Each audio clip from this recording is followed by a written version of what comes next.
নমস্কার বন্ধুরা, your parcel YouTube চ্যানেলে আপনাদের প্রত্যেককেই স্বাগত। ভিডিওতে ক্লিক করার জন্য অসংখ্য ধন্যবাদ। ইস্টার্ন রেলওয়ের পক্ষ থেকে নতুন নিয়োগ বিজ্ঞপ্তি প্রকাশিত হয়েছে, যেখানে এই রাজ্যে 146টি স্টেশনে নিয়োগ করা হচ্ছে। শূন্য পদ রয়েছে 2997টি, যেখানে পুরুষ মহিলা উভয় ক্যান্ডিডেট কিন্তু আবেদন করতে পারবেন। তো এক্ষেত্রে আমাদের কোন কোন স্টেশনে রিক্রুটমেন্ট করা হচ্ছে, কিভাবে আবেদন করতে হবে, আবেদনের লাস্ট ডেট, বিশেষ করে অ্যাপ্লিকেশন ফরম্যাটটি আপনারা কি করে ডাউনলোড করবেন, কোথায় জমা দেবেন এবং অ্যাপ্লিকেশন ফিজ লাগছে কি না, সমস্ত কিছু খুঁটিনাটি তথ্য আজকে আমরা এই ভিডিওতে আলোচনা করতে চলেছি। ভিডিওটি আপনারা পুরোপুরি দেখতে থাকুন। সাথে চ্যানেলটিতে নতুন হলে অবশ্যই সাবস্ক্রাইব করে পাশে থাকা বেল আইকনটি অন করে রাখুন, যাতে করে এই ধরনের নিত্য নতুন আপডেট সবার আগে আপনার কাছে পৌঁছে যায়। তা আসুন সরাসরি আমরা অফিসিয়াল নোটিফিকেশনটি দেখে নিই। আর বিজ্ঞপ্তির শুরুতেই আমরা যেমনটি বলছিলাম যে 146টি যে স্টেশনগুলি আমাদের ইস্টার্ন রেলওয়ের অন্তর্ভুক্ত এবং এই রাজ্যে অবস্থিত, যেমন দেখতে পাচ্ছেন প্রত্যেকটি স্টেশনে কিন্তু প্রচুর শূন্যপদ রয়েছে। সেখানে প্রত্যেকটি ক্যাটাগরি শূন্যপদ রয়েছে। 146টি যে স্টেশন, সেই নাম পুরোটাই এই একটি ভিডিওতে পড়া সম্ভব নয়। তো আপনারা ভিডিওর ডেসক্রিপশন বক্সে নোটিফিকেশান দেওয়া থাকবে, সেখান থেকে ডাউনলোড করবেন। যেমন শিয়ালদা, সোনারপুর, ব্যারাকপুর, দমদম, নৈহাটি, সোদপুর, বারুইপুর, বেলঘড়িয়া, সুভাষগ্রাম, শ্যামনগর, বিধাননগর সহ এরকমভাবে খড়দা, দমদম ক্যান্টনমেন্ট, বিরাটি, কল্যাণী, দত্তপুকুর সহ বনগাঁ, চাম্পাহাটি সমস্ত জায়গায়, সন্তোষপুর, বজবজ, লক্ষ্মীকান্তপুর, বাঘাযতীন, টিটাগড়, বহরু এরকমভাবে 146টি, টালিগঞ্জ রয়েছে, পিয়ালি, হোটর সমস্ত জায়গাতে কিন্তু শূন্যপদ রয়েছে। আপনারা স্ক্রল করলে দেখতে পাবেন এখানে মোট 146টি স্টেশনের নাম রয়েছে। মোট শূন্যপদ রয়েছে 2997। এর মধ্যে আপনাদের আনরিজার্ভ রয়েছে 15টি এবং বাকি ক্যাটাগরি ওয়াইজ শূন্যপদগুলি রয়েছে। এবার আসুন এখানে আপনাদের কিভাবে আবেদন করবেন তার আগে দেখে নেব। এখানে কিন্তু বয়সসীমা আপনাদের 18 বছর প্লাস হতে হবে, অর্থাৎ 18 বছরের নিচে কেউ আবেদন করতে পারবেন না। এবং এক্ষেত্রে মাধ্যমিক পাস যোগ্যতা হলেই কিন্তু পুরুষ মহিলা উভয় ক্যান্ডিডেট কিন্তু আবেদন করতে পারবেন।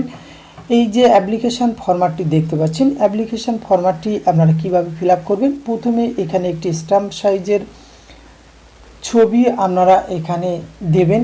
তারপরে এখানে লিখবেন name of applicant in block letter, father's husband name, date of birth, এক্ষেত্রে মেল ফিমেল যেটি সেটি লিখবেন, এডুকেশান কোয়ালিফিকেশান যেগুলি দেবেন।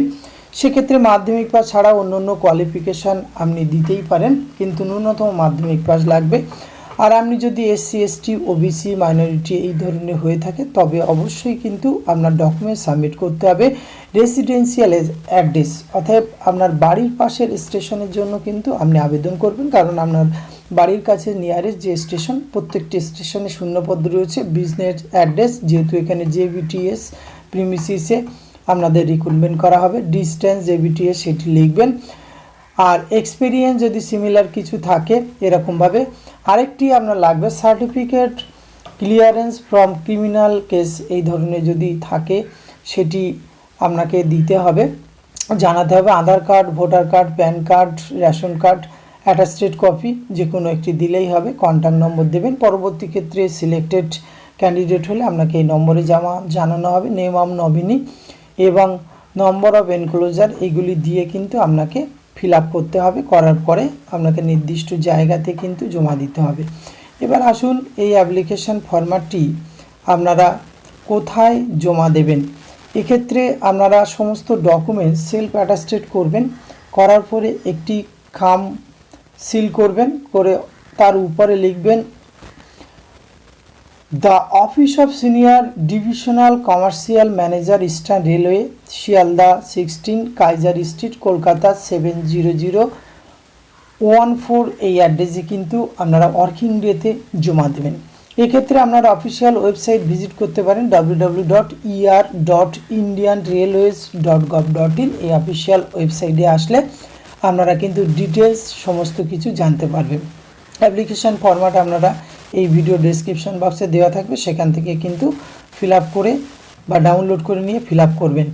এক্ষেত্রে আপনাদের জমা দেওয়া শুরু হচ্ছে অর্থাৎ 17/6/2025 থেকে 7/7/2025 অর্থাৎ জুলাইয়ের 7 তারিখ পর্যন্ত কিন্তু ওয়ার্কিং আওয়ারে আপনারা 11টা থেকে আপনারা জমা দিতে পারবেন 4টে পর্যন্ত প্রত্যেক ওয়ার্কিং ডেতে। এক্ষেত্রে 8/7/2025 এই সময়ে কিন্তু আপনাদের অ্যাপ্লিকেশানটি ওপেন করা হবে এবং আপনি যদি লিস্টেড হয়ে থাকেন সেক্ষেত্রে কিন্তু আপনাকে নোটিফিকেশান বা ওয়েবসাইটে জানিয়ে দেওয়া হবে। এক্ষেত্রে অ্যাপ্লিকেশান কিন্তু অবশ্যই আপনারা একটি খামবন্ধ সিলে দেবেন এবং এক্ষেত্রে সমস্ত ডকুমেন্টস কিন্তু আপনারা সেলফ অ্যাটাস্টেড করবেন। এই সমস্ত ডকুমেন্টস দিয়ে আপনারা জমা করতে পারেন। এবার আসা যাক এক্ষেত্রে আপনাদের যে বেতন কত দেয়া হবে। এক্ষেত্রে আপনাদের কিন্তু নির্দিষ্ট কোনো বেতনক্রম নেই, যেহেতু এটা টিকিট সেবক হিসাবে রিক্রুটমেন্টটি করা হচ্ছে। তো এক্ষেত্রে আপনাদের প্রথমে ইনিশিয়ালি 3 ইয়ার্সের জন্য রিক্রুটমেন্ট করা হচ্ছে এবং পরবর্তী ক্ষেত্রে কিন্তু 3 বছর আপনাদের আবার এটিকে রিনিউড করা হবে, অর্থাৎ 6 বছরের জন্য কন্ট্রাক্ট বেসিসে এটি রিক্রুটমেন্ট করা হচ্ছে। টিকিট সেলিংয়ের উপরে কিন্তু আপনাদের এক্ষেত্রে কমিশন রয়েছে। আর কিছু শর্তাবলী এক্ষেত্রে রয়েছে, যেমন আপনি যদি সিলেক্টেড হন তাহলে 25,000 টাকা আপনাকে কিন্তু ডিপোজিট করতে হবে, আপনি কাজ ছেড়ে দিলে এই টাকা আপনি ফেরত পেয়ে যাবেন। আর টিকিট সেলিংয়ের উপরে আপনাদের কিন্তু বেতনক্রম রিক্রুটমেন্ট হওয়ার পরে বেতনক্রম নির্ভর করবে, অর্থাৎ প্রত্যেক স্টেশনে। তো এই শর্তে আপনারা যদি ইন্টারেস্টেড হয়ে থাকেন এক্ষেত্রে আবেদন করতে পারবেন। তো আবেদন করার আগে অবশ্যই বলবো নিজেদের থেকে চেক আউট করুন, আবেদনযোগ্য মনে হলে আবেদন করতে পারেন, কারণ আপনার বাড়ির পাশে স্টেশনেই কিন্তু প্রচুর শূন্যপদ রয়েছে। আর সাধারণ টিকিট বুকিং সেবা JTBS এই পোস্টে রিক্রুটমেন্ট করা হচ্ছে। 146টি স্টেশনে রিক্রুটমেন্ট করা হচ্ছে। প্রত্যেকটি স্টেশনে কিন্তু একাধিক করে শূন্যপদ রয়েছে, ক্যাটাগরি এই শূন্যপদ রয়েছে। তো আজকের ভিডিওতে এইটুকু তথ্য আপনাদের জন্য তুলে ধরলাম। এটি যদি ভালো লাগে অবশ্যই আপনারা অন্যকে জানার জন্য শেয়ার করবেন। ধন্যবাদ, প্রত্যেকে ভালো থাকবেন।